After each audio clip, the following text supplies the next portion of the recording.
Hi there, this is the 4G personal alarm, and today we'll be doing an unboxing and setup guide for you.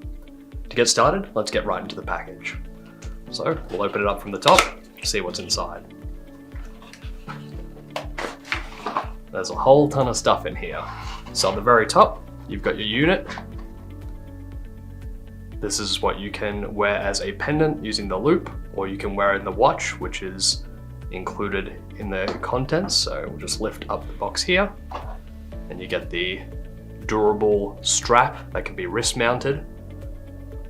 You also get the little lanyard for if you want to wear it around the neck, charging cable, and then you also get a little box which includes a few different things. So a little power brick so you can charge it up, a little screwdriver for the back of the unit, which we'll show you how to do. And then also included with that little screw is the 2 additional replacement screw bits if you ever lose one and you need more. I did get a little excited there. There was actually a manual in the box as well. So this includes the specs, the appearance, and a whole ton of information, including the step-by-step on how to set it up, as well as all kinds of commands that you can send to the device so you can get information back whenever you need it. Before we get into the setup, the first thing we'll do is take a look at the device itself close up. So right here, you can see there's an SOS button. Here is your LED screen where you'll be able to see all of the indicators and see what's going on the device. And then on the side, you've got a power button and a function button. You also charge it by using the included cable and sticking it onto here. It magnetizes, so you'll have no trouble. And this is where the sensor is, so that goes up against the skin for detecting all kinds of sensors and metrics with this device. Once you've got that, you'll also want to have a SIM card. So it's a BYO system. You can use Telstra, Optus, Vodafone, whatever you like. We're going to use Telstra because it's known for having the best coverage and the most accurate tracking. We actually don't need the full-size SIM. We actually just want the Nano, which is on the inside. So that came out pretty quickly and easily. So just that little smallest version, that's what's going to go into the device. We've got our screwdriver here ready to go to open it up, and we've got a mobile phone so we can send the text back and forth, which we'll show you step by step. Let's get into it. So we'll start off by unscrewing this. You just want to go, the classic righty-tighty, lefty-loosey. So we're going to go left and just keep twisting and twisting, and just keep doing this until it feels like it's pretty loose. You can see the screws actually rising out of the device. I'm going to go ahead and do this and save you having to watch, but basically just go through around all 6 of them and just keep going until they come quite loose. Once they're ready to go, we'll have a look on the inside and take a gander at how to put the SIM in. Alrighty, so I've gone ahead and done that. Now one thing to note is that you don't actually have to pull the screws all the way out. Just get them till they're about level with the rest of the unit. If they fall out, that's why you've got some replacements if you need to, because they are little small ones, but get them to the top around all of the edges, and then you should just be able to pull that off like that. So on this side, we've got the battery, and on this side is where we're going to put the SIM. So we put down that bit. Let me grab my little SIM card that we prepared earlier, just this one here. And what we're going to do is on the unit, just here, click down, flick up. That will release the tray, and we want to put it in exactly like this. So the gold side of the unit, or the silver side, will be facing downwards. Just going to slide it in there. Don't mind me, it's a bit tricky with the camera.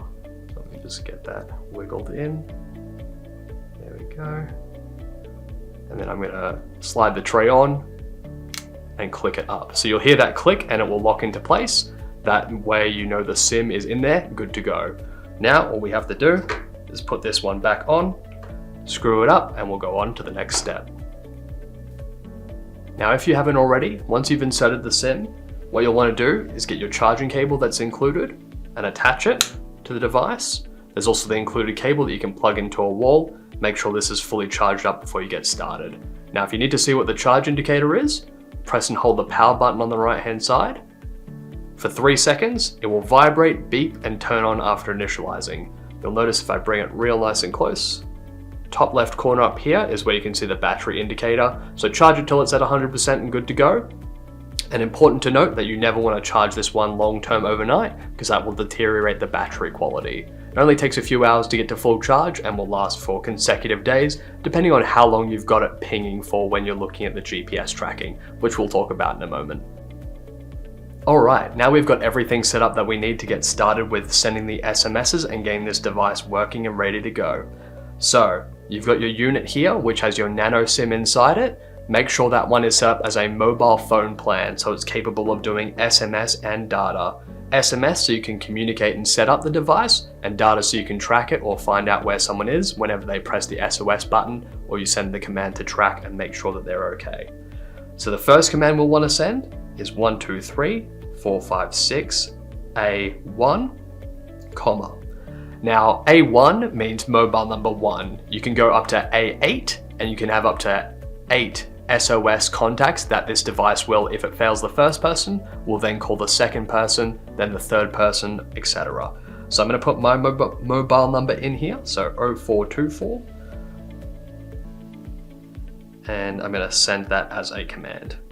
So it's usually pretty responsive. It can get back to you within 10 seconds. It can take up to a minute with some providers, but Telstra is great, so it'll come back to us straight away. So we get one tel OK with my number there, lets me know that that has been set up.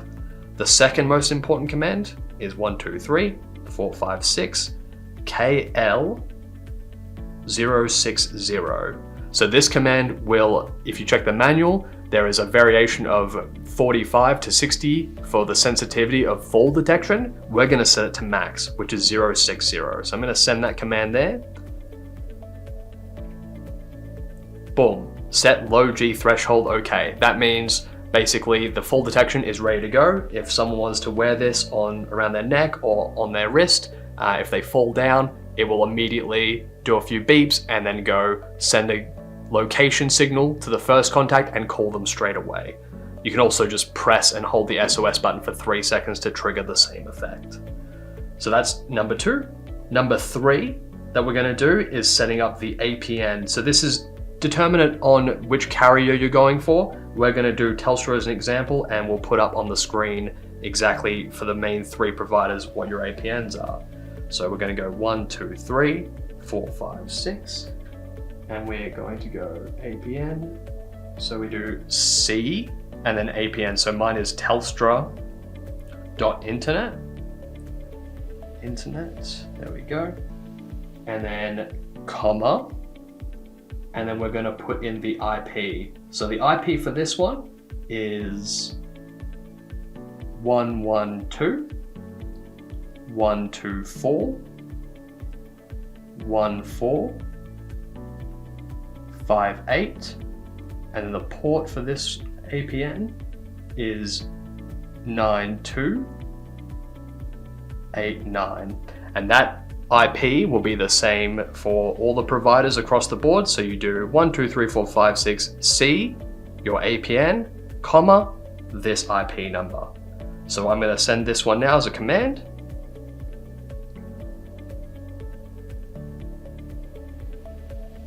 And boom, set APN, IP, and port OK. So your APN in the middle might vary, but the IP and the other sides of the commands will be the same. If you have any questions about that, just get in touch with our team. Should be no trouble. The next command, number 4, is 123.456, and then D. What this will do is configure the GPS to let it know that, hey, this is a device we're looking to track with the GPS. Boom, open GPRS command. So those are the core commands that you want to set to get the device working. If you want the geolocation to work, so if someone was to fall over and we want to find out exactly where they are, there is a tracking command that we need to send, and that one is 123.456 M, the letter M for motel, with the number 1. So you can do 0 or 1. If you do 0, it will turn off GPS tracking. If you do 1, it turns on GPS tracking. So M1, comma. Now this comma can differ. So you'll want to check the manual command list. It's at the bottom of the first page of the commands list, but you do 3 digits and then an S to represent seconds, M to represent minutes, or H to represent hours. So what we're going to do is we want it to update the location every 10 minutes in this example. So I'm going to do 010M. That means every 10 minutes, the location of this tracker will update, and it will last just over 2 days with that much continuous updates. Now you can go down to seconds if you need to in certain scenarios, or you can only make it ping once every hour and you'll get way longer battery life out of it. Depends on your needs, but you can always, as the person who is setting it up and configuring and pinging the device, change this at any time you need. So I'm going to set it to 10 minutes, which should give you just over 50 hours. So every 2 days, this unit will probably need to be recharged. Boom, there we go, set auto OK. Now what we can do, if we ever want to ping the location of the device, so that's all of our setup commands done, but just as an example, I'm going to go 1, 2, 3, 4, 5, 6, F. 1, 2, 3, 4, 5, 6, F is the command that will ping the device and tell you exactly where it is when you've pinged it. So this is super handy if you ever want to check in on someone, if you've got an elderly loved one who goes awry on a little misadventure or something, you're able to send this command, and then within a minute you'll get a notification back letting you know exactly where they are. So let's give it a second here, make sure it comes through okay.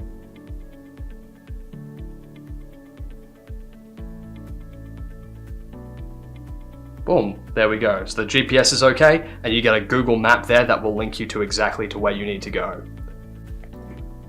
So those are all the SMS commands that you'll need to use to set up this device. Once you've done them once, you don't have to do them again, and that 1, 2, 3, 4, 5, 6 F command will let you check the location on the GPS anytime. Now with the device itself, to call out from here, all you have to do is press and hold the SOS button for 3 seconds, or you can press and hold the function button on the side here, which will open up the contacts list that have been registered. So you can go down with the power button, or back up with the function button, and press the SOS button to call that person. The microphone is right here on the device, so the person who's calling out needs to make sure that they're close to that microphone and it's not covered, so they can hear the person on the other end as well. Now, on top of that, you can, from the phone, as long as you know the mobile number, call to this device, and it is two-way talk again as well. Now, there is a whole lot of commands that you can find in the manual here. Tons of them. It gets pretty technical if you want it to, but it doesn't have to be that crazy. Everything you need to do has been done right now. If you do have any questions though, please do get in contact. That's what we're here for. Have a great rest of your day. Cheers.